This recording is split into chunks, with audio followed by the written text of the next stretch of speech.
Good morning and welcome. Our gathering song is number 1008, When Our Heart is in a Holy Place. Number 1008. I invite you to rise in body or spirit as we join together in singing.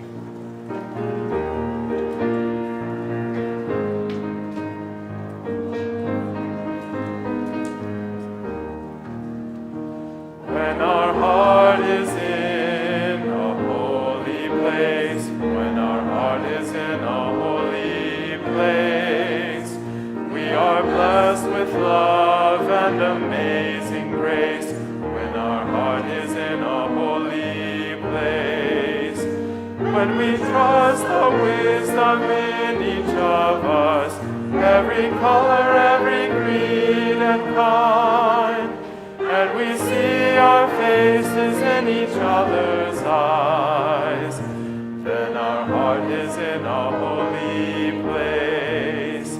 When our heart is in a holy place, when our heart is in a holy place, we are blessed with love and amazing grace. When our heart is in a holy place, when we tell our stories from deep inside, and we listen with a loving mind, and we hear our voices in each other's words, then our heart is in a holy place. When our heart is in a holy place, when our heart is in a holy place, we are blessed with love and amazing grace.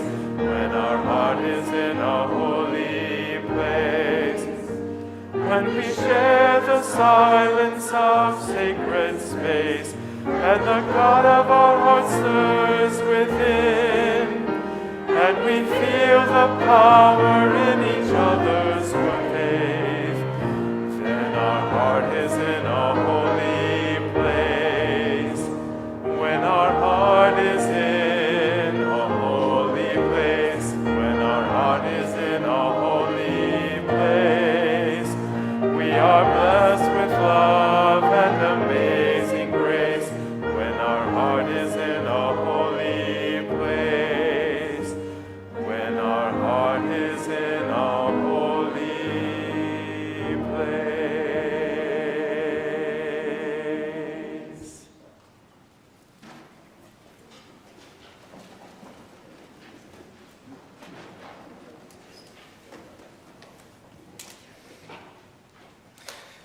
Good morning, Ann Arbor and beyond Ann Arbor. My gosh, what a weekend we've already had. Many of us were gathered last night. We had a special concert with UU musician Jim Scott. It was lovely. And then for those of us who stayed up late into the night, another undefeated streak continues for the Wolverines.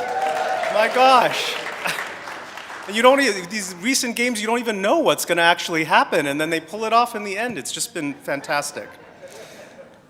Nail-biting, hasn't it been?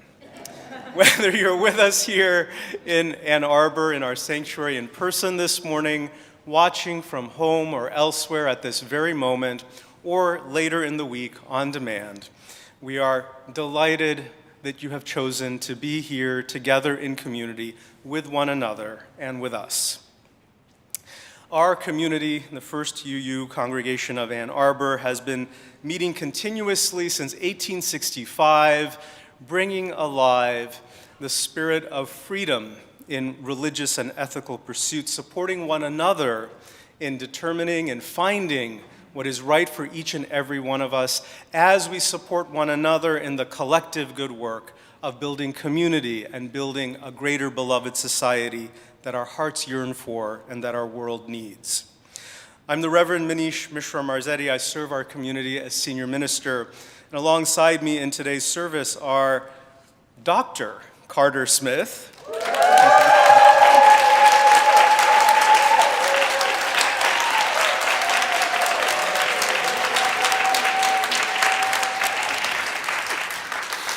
For those who may not know, our acting director of music ministries, Carter Smith, received his doctorate just this past week. We are celebrating with him. Stella Anderson, our Director of Spiritual Growth and Development, also joins us in our service, as does Allison Halerz, our Pianist-in-Residence, Mike Halerz, our Technological Consultant. The glorious Chalice singers, thank you for being with us today. So grateful for each and every one of you. And later in today's service, we have two special lay guests, Gregg Peterson and Reece. I'll say more about that in just a moment. If you're a newcomer to our community, if you're joining us here in the sanctuary in person this morning, still getting to know us, first off, welcome. We're delighted you're here. We appreciate the courage it takes to explore and visit a new community, one that you're hoping might become an important part of your life. If you're with us in person after the service concludes today, as you exit those double doors, there's a room called the Redmond Room, and members of our community will be available there to greet you and answer any questions that you may have about our specific congregation or Unitarian Universalism more broadly. If you're live streaming and you are relatively new to our community or maybe joining us for the very first time, please take a moment to introduce yourself in the chat, say hello, where you're joining us from. I know that there will be members of our community who will be delighted to greet you in that space. If you're joining us on demand later in the week, we invite you to go to UUAA.org where you can fill out a newcomer survey. This will help us stay in touch with you and share information about upcoming events and services with you. Beyond that, and in addition to that, you're welcome to reach out to any staff member, up to and including myself. It would be a privilege to help answer any questions you may have and help orient you to our community.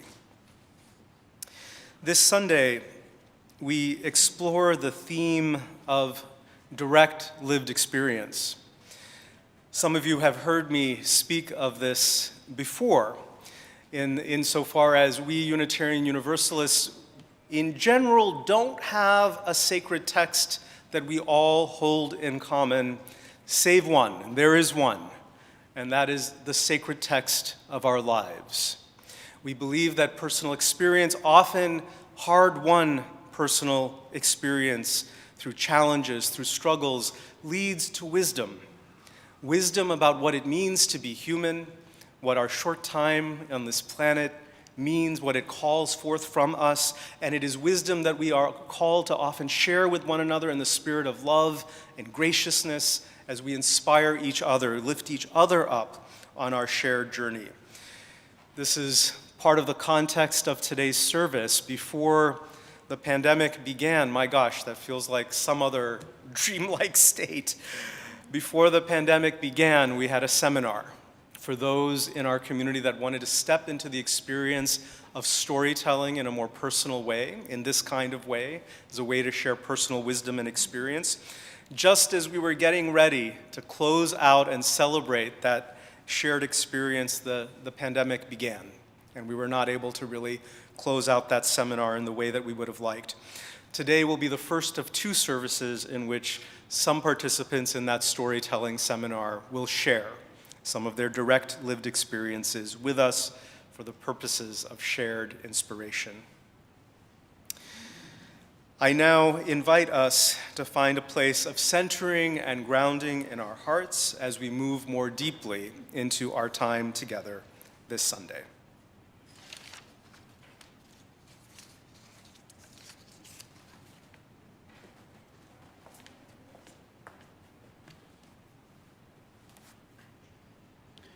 Good morning. As we do each week, we begin our time together this morning by lighting our chalice. Our chalice is a reminder of our connections to one another in this community and our connections to the broader community of Unitarian Universalists across the globe. We light our chalice each week to remind us of the spark of love, of hope, and of possibility that resides within each of our hearts. This morning, I'm pleased to invite Nathan Anderson, along with Stella, to the chancel to light our chalice. And for those joining us on live stream this morning or at a later time, I invite you to take this moment to light your chalice or a candle along with us here. And then please feel to add a message in the live chat saying, the chalice is lit. Would you please join with me in saying, "We light this chalice for the light of truth. We light this chalice for the warmth of love. We light this chalice for the energy of action. We light this chalice for the harmony of peace." Thank you. Another way we begin our time each week is by reciting our covenant. As Unitarian Universalists, we are not bound by one single creed or belief. Instead, we are bound by the promises that we make about how we want to be in relationship with one another. The spirit of these promises are captured in our community's covenant. Let us join together in speaking the words of our covenant. The spirit of this church is love, and service is its law. This is our covenant with each other, to dwell together in peace, to search for truth in love, and to help one another. Thank you.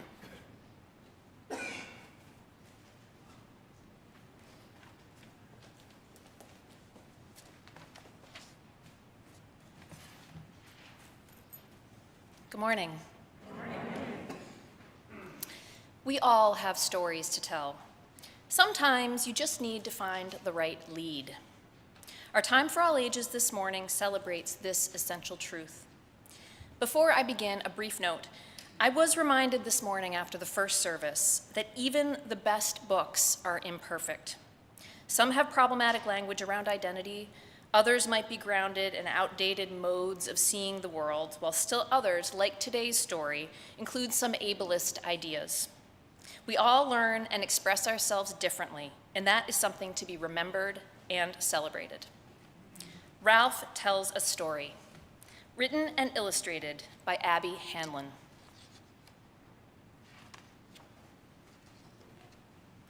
My teacher always said, stories are everywhere. And the kids in my class were always finding them. Then my mom ran so fast that she caught up with the ice cream truck. I ran down the hallway with underwear on my head. After that, I decided to hide my Halloween candy in my bed. The dentist forgot to give me a toothbrush. Yeah, stories, stories. But every day at writing time, I thought really hard.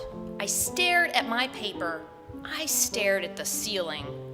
I could not write a story. Then Grandma gave me a cup of coffee and said, "Don't tell your mother." I have no story. So I looked for other things to do. I went to the water fountain. I roamed the hallways. Can I go to the bathroom? Again? I tried everything. Can I go help the lunch ladies? What? Then one day, after getting sent back to my desk, I begged Daisy for help. I can't write a story because nothing happens to me. Are you kidding? She said. I've written a ton of stories about you. She began pulling her stories out of her desk. Look at this one, she said. Remember the time you let me brush your hair? And this one, remember the time you knocked down all the crayons? Oh, and remember the time you painted your nails with a black marker? I thought, I'll never be a great writer like Daisy. Then Daisy stapled all her stories together. Click, click. Wow, she said, this book is already 13 pages. Click, click. Can I use the stapler? I asked. I was really good at stapling. But you have nothing to staple, said Daisy. You have to find a story first. Just look around. So I looked for stories out the window, in the aquarium, in my desk. Why do you have socks in your desk? And when my teacher wasn't looking, I looked for stories on the floor. But still no stories. That's my favorite part. Look, my next book. Lying under my desk reminded me of lying in the grass at the park. I closed my eyes and imagined I was at the park, just like that time a little inchworm crawled on my knee. The sun was shining right into my eyes. Squinting, I picked up the wiggly inchworm and looked at it close up. And that's when my teacher found me. "What's your story about?" she asked. I opened my eyes. I saw an inchworm." "Wonderful," she said. "I can't wait to read what you wrote."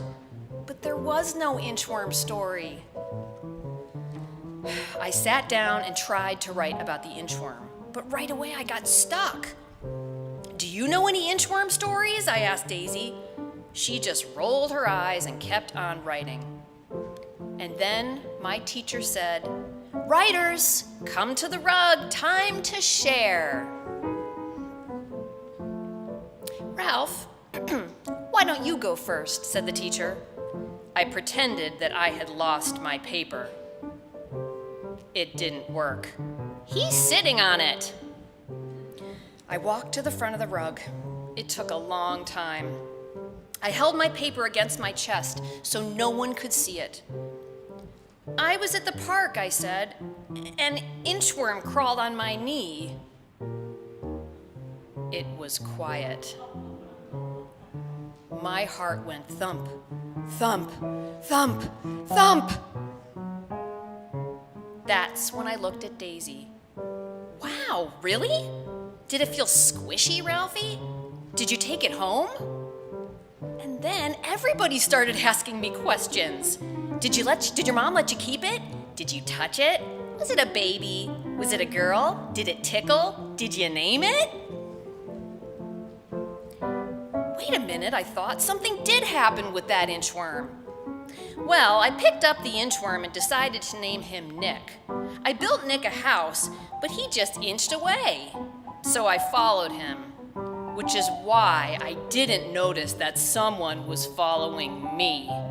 And then, all of a sudden, this wobbly, crazy baby grabbed Nick and put him in his, diaper. I tried to be calm.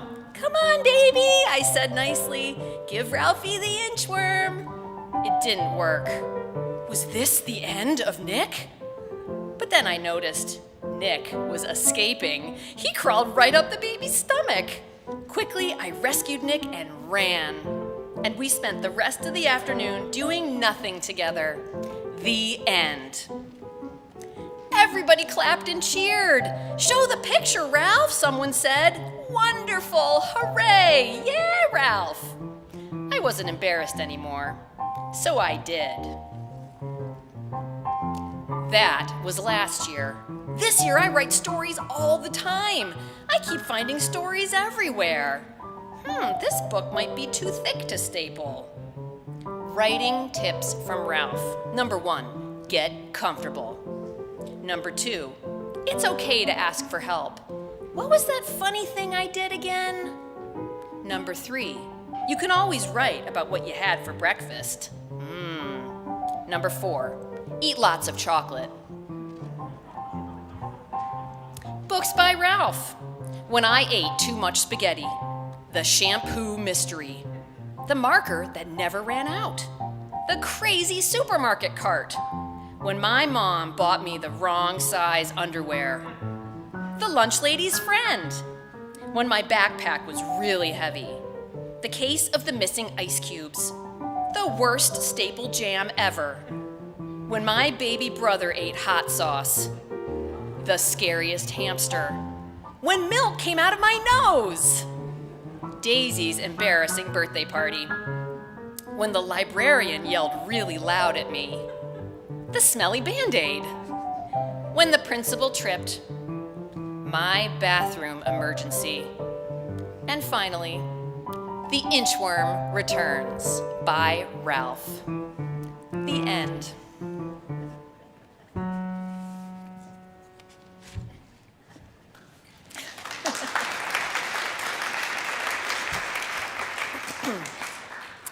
Now is the time in our service when we sing our children to their programs.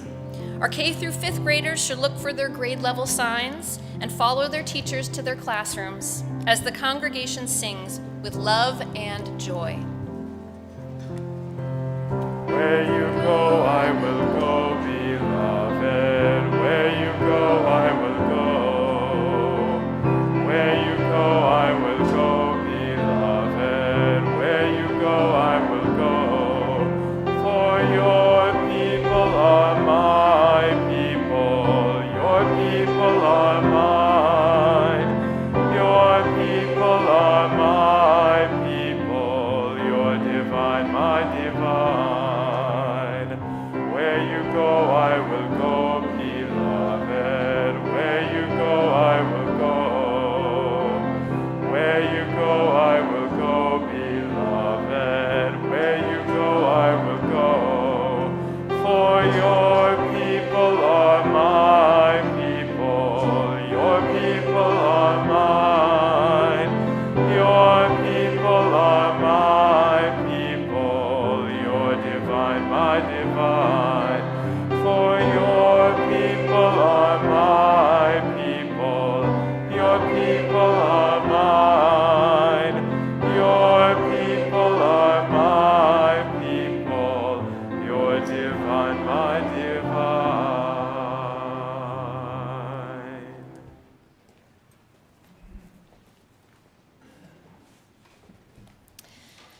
Many of you have heard me speak about the loss of my mother to cancer when I was only 8 years old. In 1987, there were limited resources and guidance for families like mine. Thankfully, only 4 years later, in Lansing, Michigan, Ellie's Place was born. I am honored today to speak on their behalf in support of our Sharing the Collection initiative. With branches throughout Michigan, including here in Ann Arbor, Ellie's Place is a nonprofit, community-based organization dedicated to creating awareness of and support for grieving children, teens, and their families at no cost. 1 in 11 children in Michigan will experience the death of a parent or sibling by age 18. Grieving children and teens need access to a supportive environment and compassionate programming. Ellie's Place Ann Arbor envisions a world in which no child or teen has to grieve alone. I can say from experience that an organization like Ellie's Place would have been life-changing for me and for my whole family. Ellie's Place peer support groups focus on the mental and emotional health of children and teens ages 3 through 18, helping them learn to cope with the death of a parent, sibling, or significant person in their life. Ellie's Place provides a space where conversations about death and the feelings and emotions that accompany death are normal and encouraged. Licensed social workers oversee an on-site peer support groups, as well as clinical consultations by phone or in person. They also work with school liaisons to co-facilitate a school-based program, Ellie's Group, which partners with schools within a 30-mile radius of the Ann Arbor branch to serve youth who have experienced the death of someone close. Peer support groups provide children and teens a safe and compassionate environment to share their experiences and struggles. The skills learned during the peer support groups, such as the ability to identify and express feelings, develop healthy coping strategies, and build networks of social support, provide children and teens with a toolkit they can draw upon for the rest of their lives. Helping children and youth avoid depression, truancy and poor school performance, aggression and violence, substance abuse, or tendencies towards self-harm or harm to others, in turn contributes to the health of the broader community. I can think of no organization more deserving of the support of this generous community. On that note, as we lift up the art of storytelling about our direct experience as a spiritual practice on this Sunday morning, let us also take a moment to participate in another inspiring practice, that of our offering. This week, I hope you will give generously to support the important work of Ellie's Place. There are many ways to give. As our ushers pass the baskets, we invite you to drop in cash or checks. If you'd prefer a digital option, you can text UUAA to 73256, or you can go to uuaa.org/giving and choose the Sharing the Collection Fund. However you give, Thank you for your generosity and for your commitment to building a brighter future. Today's offering will now be given and gratefully received.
I invite the ushers to come forward.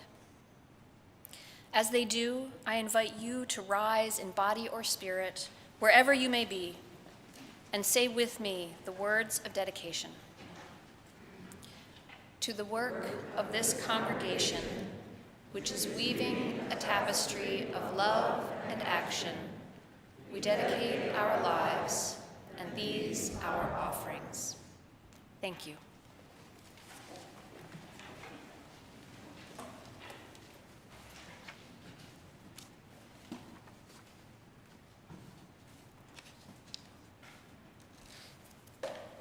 Thank you, Stella. I would add my own affirmation. Ellie's Place is really one of the really fantastic local partner organizations that our congregation has. I strongly encourage our members today or in the days ahead, please give as generously as you can. They're doing really important work supporting our community's children. We also wanted to take a moment this Sunday to share with you how our annual fundraising campaign has gone. Some of you may have received an email update providing further detailed information regarding such on Friday, and yet for some others you may be hearing about these details for the first time today. As we launched our campaign in October, we were clear that from our budgetary projections that our community would need $164,000 in new or additional funding in order to maintain the level of programs and services and staffing that we have in the current fiscal year. As the primary stewardship campaign, our fundraising campaign, has come to a close, we have some successes to share with you. Somewhere in excess of 46% of the pledges that we have received back to date are increases. This is unprecedented. This is an astonishingly high number for a fundraising campaign. To have almost half of the responses coming back as increases is a huge accomplishment. Side by side with that, the total value of decreased pledges to date is less than last year's campaign, and new and first-time pledges that we've received to date are higher than last year's campaign. These are superb indicators that speak to the level of commitment that our members and friends have towards the congregation and the good and meaningful work that we are collectively engaged in. As we had launched the fall campaign, we had indicated the hope that every member and friend of our community on average would increase their pledging by $1 a day, $365 per member and friend on average. So while 46% increases is very good, it is not the same as 100% increases on average, which is how the campaign was framed at its launch.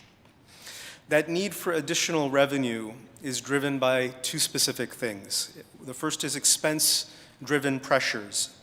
Among those are personnel changes in the context of a labor market where there are less people looking for work and wages have consistently been increasing. We've brought on board an administrator this past August, and we're planning on bringing on board a more permanent director of music ministries next year. Those personnel changes are side by side with an inflationary context that is roughly 10%, which means that all goods, supplies, other benefits, wages that we have to continue paying, the cost of everything that the congregation spends money on has increased. In addition to those expense-driven pressures, there are income-driven pressures. Versus pre-pandemic till now, the Sunday plate collection is different, as patterns of attending in person and virtually are also different pre-pandemic to now.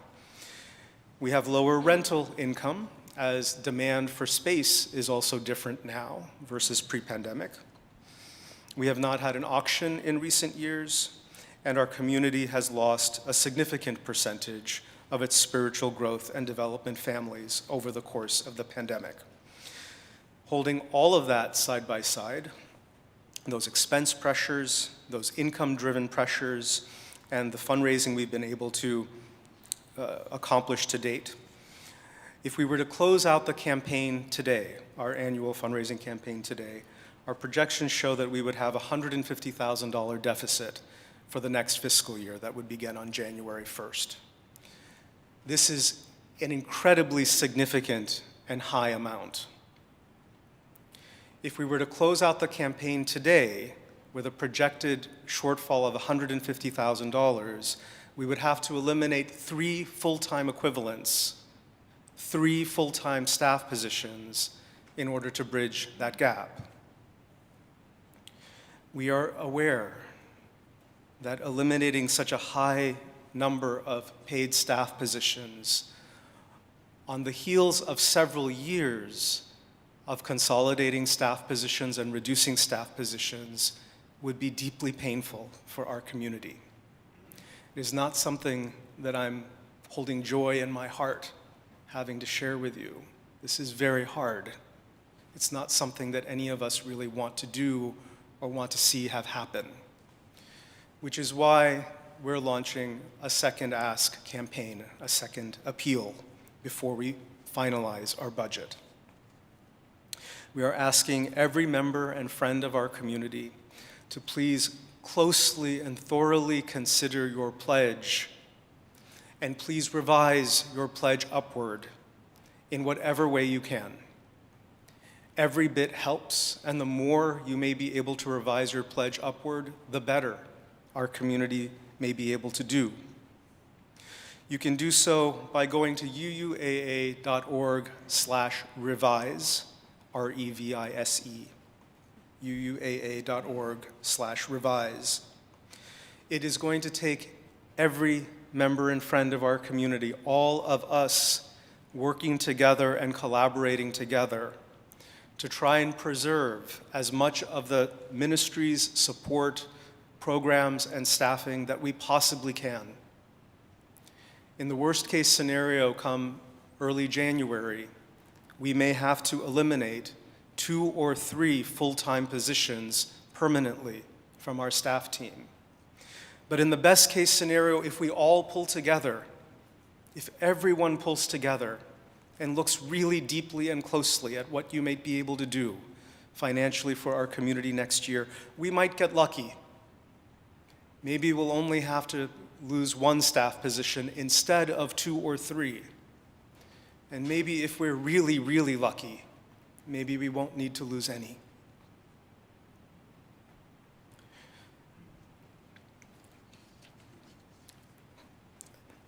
This appeal will close on December 20th, at which time we will craft a budget for next year with whatever final amount we have in hand.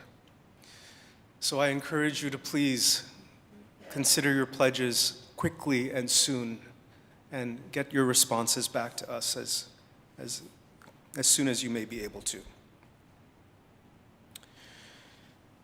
We appreciate our community, and we believe in you, and we believe in us. We believe that we'll get through this together. And in the spirit of that longing and that desire, and in the spirit of today's service, which is dedicated to direct human experience, our lives, our lived lives, we know that Unitarian Universalism, and this congregation specifically, has been deeply transformative, even life-saving for many of us. The existence of our tradition and the existence of this community specifically has been an agent of profound meaning and transformation in the lives of so many of us here in person today and those streaming online at this very moment. I know this. I am one of those people who has felt this deeply touched by our community and who we are and what we do together. In honoring that, we want to share with you a video montage, one of several that we'll share with you in the upcoming weeks, of our community members, our members and friends, sharing with you what the existence of this community has meant to them.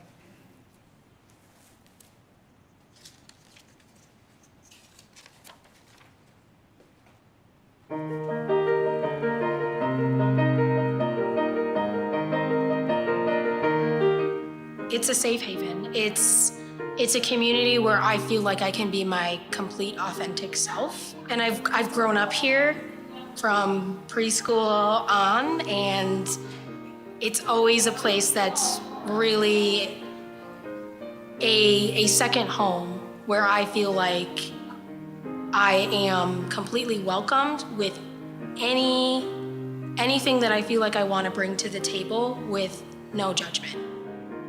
The personal impact that UUAA has had in my life has been profound.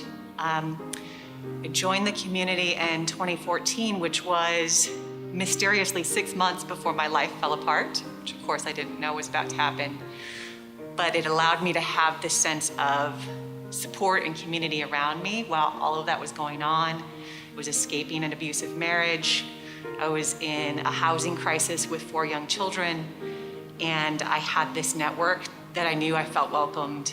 And it was really, really important for me, for my mental health, for my children as well, to help me survive that. So I would say UUAA has been part of saving my life. Today I was in the Time for All Ages, and I actually started tearing up, seeing how cared for the kids in this community are. I was thinking about how lucky I am that I grew up in this community. And so today I choose to volunteer as an SGD teacher to give my time back to the community that helped raise me so well. I personally love the Unitarian Universalist here in Ann Arbor because as a trans person, finding a house of faith has always been kind of tricky. I was raised both Jewish and part agnostic / Episcopalian. So my childhood faith has a little bit of a difficult journey. I have found this congregation to be one of the most welcoming places for me as a trans person, as well as someone whose partner is identifying as queer as well. So for us as a family, this is a place of love, action, acceptance, and bliss in the Lord, however we see it, and we feel at home here. So that's why we give our time and as much money as we can to this wonderful congregation. Came here when I was not in a good place, and being able to participate in the choir and finding this family, this community, literally saved my life. So I sing. That's what I do for UUAA. I sing with all my heart. I sing to connect with my fellow family congregation members. And I am eternally grateful to have this family.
Direct lived experience which can be so powerful and impactful in the moment lives on in our memory and is often something we return to over and over again as we recall and remember those deep and impactful moments and times.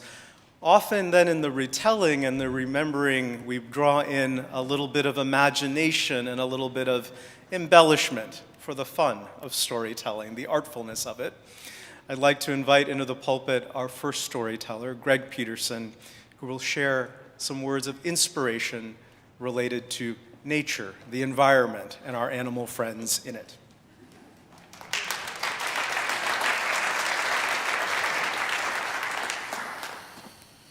Good morning. I'll begin with a short poem for my brother, inspired by the poet Wallace Stevens' fifth of 13 ways of looking at a blackbird. I do not know which to prefer, the magic of a moment or the beauty of a memory, the call of a loon or its echo in my mind, the time we were there, or what remains in my dreams. I wrote that about a year after returning from a memorable solo canoe trip in the fall of 2020, just 6 months into the pandemic. It captures an interesting paradox I've been thinking and writing about ever since. We are often, especially we anxious people, we are often admonished to stay present, to not dwell in the past or the future for that matter, to spend more time living in the moment and in the world, and less time living in our head. I can attest this is good advice. Indeed, I practice that on my adventure mostly. But my story, all of our personal stories, are mined from our memories, however flawed, and the value and meaning of those memories and experiences are often only realized in their recounting. To tell a story is to remember, and to remember is a powerful thing, whether it brings joy, laughter, sorrow, pain, or great insights, or all of those. Now, you could say my story is about a canoe trip in the Boundary Waters Canoe Area Wilderness of northern Minnesota, the largest designated wilderness area in the U.S., a place, as described by the author Porter Fox, where there are no roads, no towns or airports, there are no people, gas stations, businesses, cars, airplanes, electricity, phone service. There is water. And there's a natural beginning to the story, the long drive into the northern part of the Boundary Waters, down the Gunflint Trail, a winding canopied road that dead ends at the place where there are no more roads, the Quetico Superior Wilderness, and my outfitters. And perhaps it should end with a triumphant last paddle out of the Boundary Waters after days filled with beauty and challenges. But that would only be part of the story. For me, the reading and the imagining, the planning and the thinking, the angsting, the getting lost in the finding, the big and small moments, the antecedents and after effects, they are all part of the journey, and the journey in all its fullness is what I'm interested in. So today I'll share just a few moments and memories from my journey. Now, I do not fit the profile of a wilderness adventurer, at least not the one in my imagination. At age 63, I'm just moderately fit, a little overweight. I wear a CPAP mask every night to combat sleep apnea, and I'm an anxious person with insomnia, elevated cholesterol, and bad knees. In other words, I'm a not so unusual late middle-aged man. But I am a seeker in all the ways that word implies, and I strive to be more fearless than fearful. So this first memory is a little ironic. It's the night before my launch into the wilderness. I'm in a communal bunkhouse at the edge of the Boundary Waters, just across the road from the outfitter. I finally have most of my gear packed, and I'm ready for some reading and sleep. But first, there's a mouse. Now, I'm not afraid of mice. Okay, maybe a little. I'm definitely prone to being startled, to having my breath taken away by the sudden appearance of uninvited, preternaturally fast, small mammalian creatures indoors. Now, there was a time when a mouse jumped out of a burlap bag in our pantry at home, just as I was going to fetch some rice from it. And the evening in a long ago December, when my wife and I were sitting on the couch in our living room and noticed a quiet but persistent nibbling sound, and soon discovered a mouse high up in our festooned Christmas tree, snacking on a string of popcorn. Now just then, the mouse leapt 6 feet to the floor and sped away, and I screamed. Both times. They were manly screams, I'm certain. So here I am in the bunkhouse, and a cute little field mouse suddenly comes out from under a bed and dashes around the room and goes back under just as quickly. Without warning or permission, this is what my body does. Quick exhalation with short, bursting vocal accompaniment, followed by a full-body, scared dog, shake and shiver. Let me demonstrate.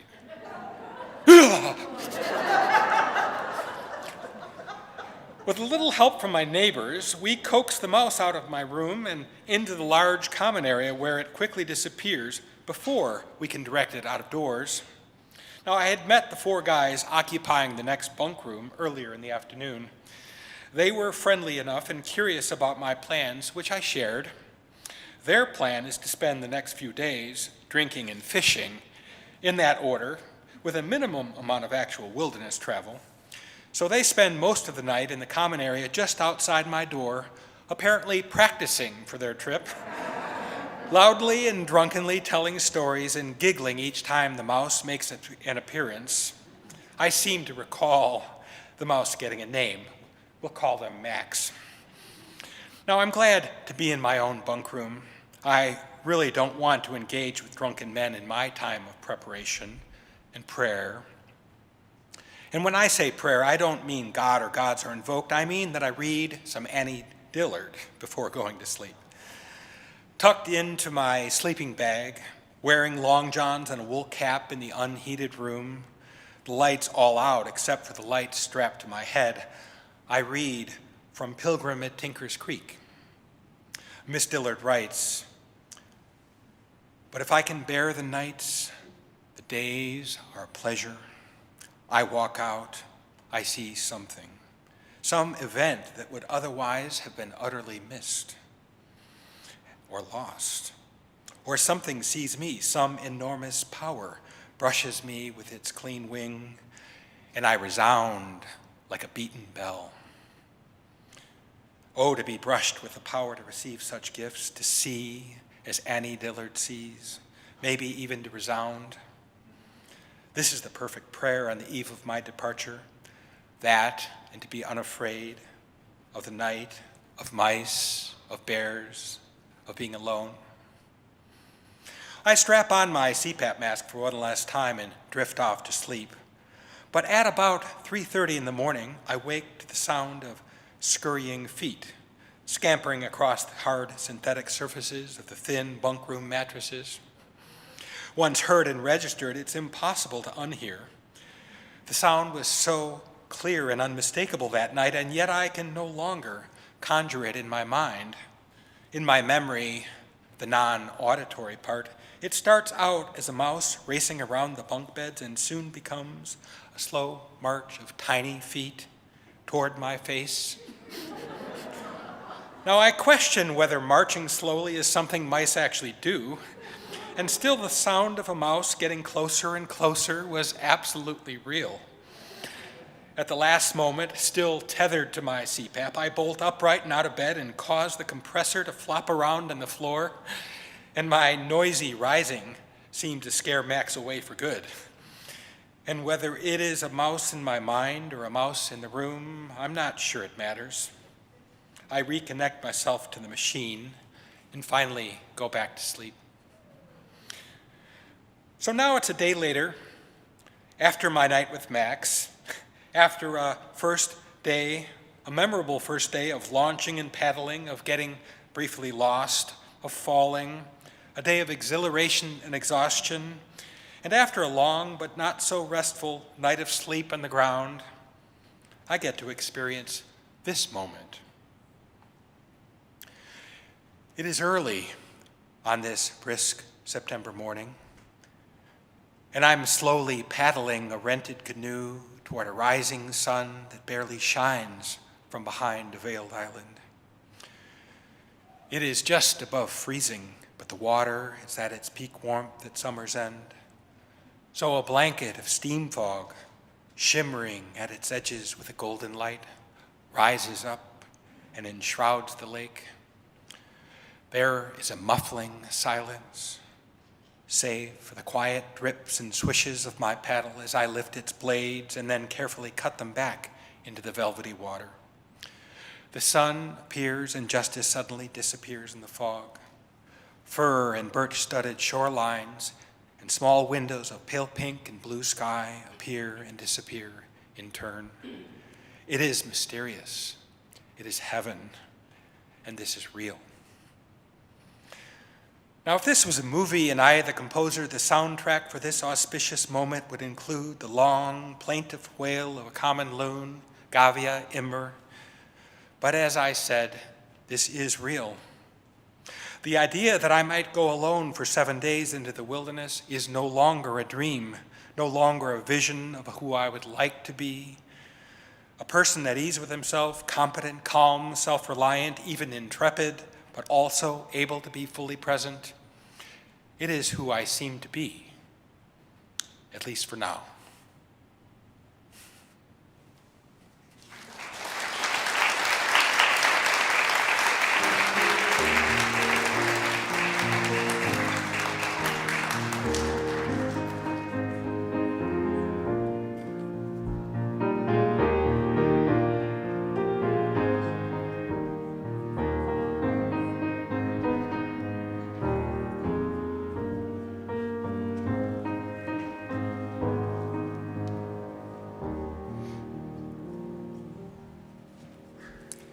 Thank you, Gregg. Beautiful reflection on the beauty and inspiration and in nature, even when it sends us pesky field mice. Our next storyteller, Reece, will share with us a story about family and passion. Would you join me in welcoming Lori?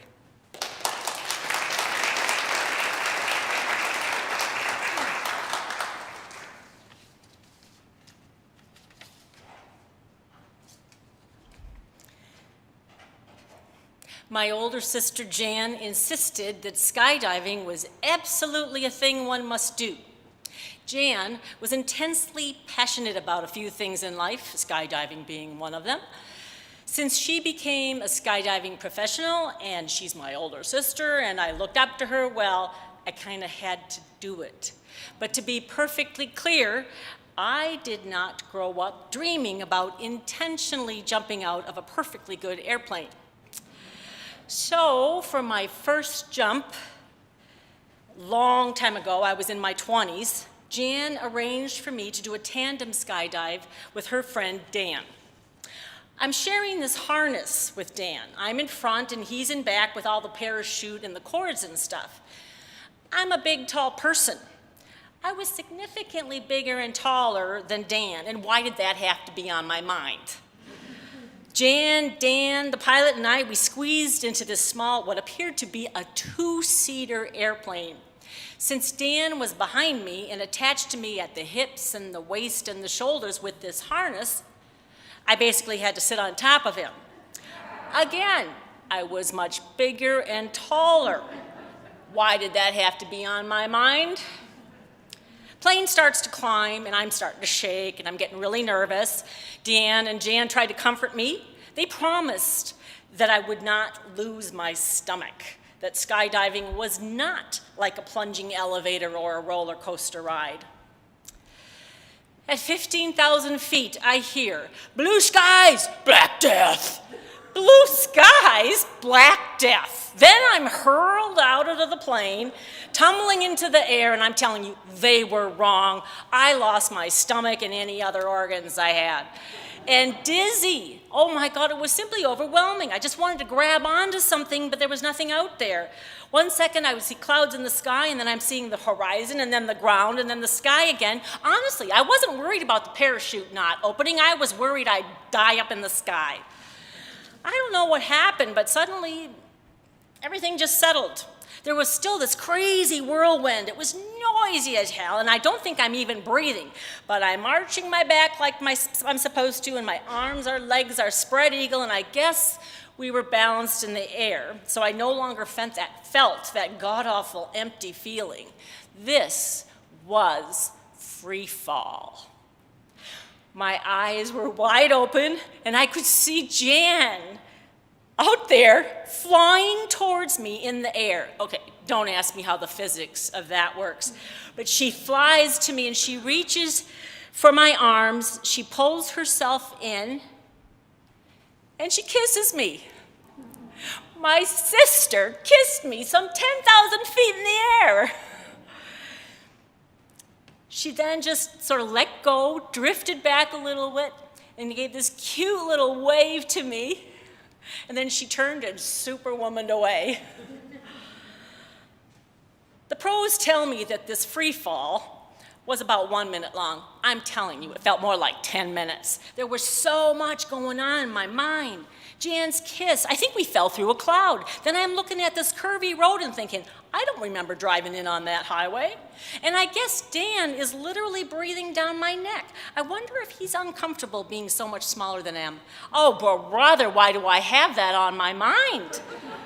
Look at all this farmland. I don't know what I'm seeing, but it's definitely different than looking out a window. Is that a barn? And what are these crops? I'm definitely a city girl. Wait, that's not a highway. It's a river, for God's sakes. I am definitely not a frequent flyer. This is what, my third time in an airplane? I'm plunging to the earth, and I'm counting the number of times I've been in an airplane. And I'm not even in an airplane. That thing is, where did it go? We're alone, just Dan, Jan, and I in the sky. My facial skin is flapping. It was a bizarre sensation. I must look like a basset hound hanging her head out the car window on the freeway. Or maybe I look like Jan. With her goggles pressed against her, she looked like a beetle whooshing about in the wind. Yep, that's what I'm thinking about, what we look like up in the sky. Then out of nowhere, this memory from my childhood consumes me. I'm 5 years old, and Jan is 13. And she's tickling me on Mom and Dad's brand new queen-size bed. And I'm laughing so hard I can barely breathe. Mom comes in and she gets mad at me for playing on the brand new queen-size bed, and she gets mad at Jan for tickling me too hard. And then flash forward to my skydive, and I'm really falling fast, and that ground is getting awfully close. And I'm wondering, at 26 years old, will Mom be mad at me for skydiving, or will she be mad at Jan for taking me skydiving? And oh my God, why am I thinking of my childhood? Is my life passing before my eyes like right before someone dies? Suddenly, there's this flappy sound like sheets in the wind. I felt a huge tug on my body like some giant just scooped me up and held me over a cliff, Lion King style, and presented me to the world. I guess the parachute opened. We were just swinging gently around, down to the ground. Wow. It was so peaceful compared to that free fall. Dan tells me, oh, hey, we're getting ready. We're about ready to land, so get ready. We lightly touched ground. We jogged a few steps, Dan and I. We didn't fall. We didn't even stumble. And this time all I was thinking about was how Dan and I were so in sync. Jan comes rushing toward me. She's trying to pick up her parachute as it bunched up around her. She looked like a bride gathering up the train of her wedding gown, which was so random and odd that I would think that, because that fancy wedding dress image is not Jan at all. So she runs up, kisses me, and this time she gives me a long hug. Oh, she squeezed tight. She was just so excited and so proud. I think it meant the world to her that I would share this thing with her, this passion of hers. The look on her face, I'll never forget it. Well, we all know skydiving is a dangerous sport. If something goes wrong, it can be fatal. It's usually fatal. Jan had more than 2,000 successful skydives as a professional. And then there was one time, just one time, Jan's parachute didn't open in time. For so many years, skydiving only meant Jan's death. I denied my own skydiving experiences and hundreds of Jan's. For a while, Jan's name was even in the Guinness Book of World Records for a group skydiving stunt. When I taught high school math in the 1980s, I had a poster that pictured skydivers in a hexagon shape, and Jan was one of them. But after her death, I just could not discuss this thing that was associated with such a tragic ending. Time does heal, eventually healed. And now as I talk about skydiving and I share Jan's lifeblood and the thrill of my first jump, it's an honor, really, it's an honor. I am reminded of that joy in Jan's face when she flew to me in the sky and ran to me after we landed. That intensity, that thrill I saw in her. I am reminded how much that moment had an impact on me. Her passion was truly inspiring. It's made me try to find my own fire and keep it burning all my life. I've been known to tell my kids as they were growing up, follow your fire. Follow the fire that burns inside you. Follow the road that it lights up for you. Follow your fire. For one moment, Jan's passion caused her death. But for so many more, it defined her life, inspired me, and left a beautiful legacy.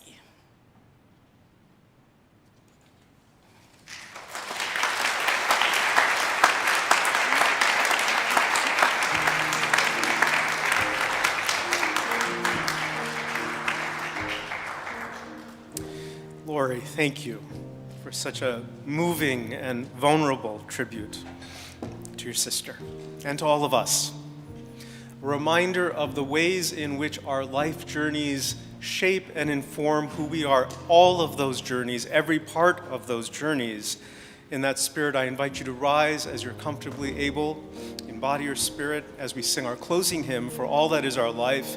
If you're joining us virtually or at home, feel free to sing along wherever you may be. Would you please join us with number 128, For All That Is Our Life. Number 128.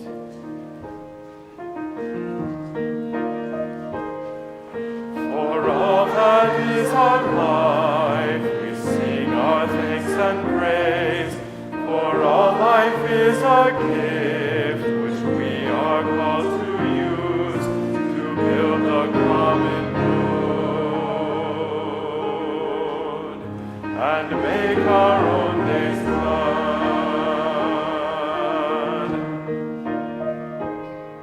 For needs which others serve, for services we give, for work and its rewards, for hours of rest and love, we come with praise and thanks. For all that is our life,